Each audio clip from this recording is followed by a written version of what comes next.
Hi everyone, welcome back to another video from Webtech Tutorial.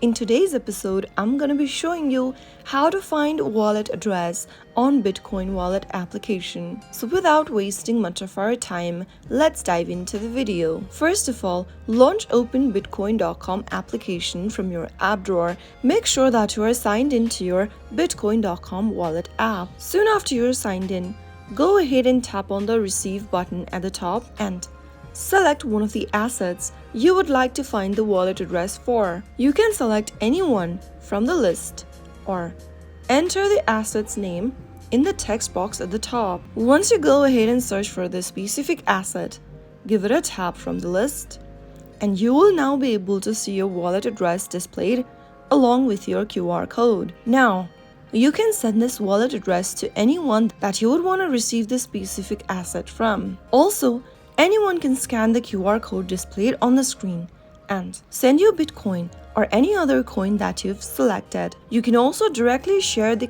address by tapping on the share icon at the top right and select one of the contacts or the application. So that's how easily you can find a wallet address for a specific coin on bitcoin.com. If you found the video to be helpful, go ahead and give us a thumbs up. Don't forget to subscribe to the channel by hitting that subscribe button. Also, press on the bell icon so that you'll never miss another upcoming upload from us. I will see you again in the next video. Thank you for watching.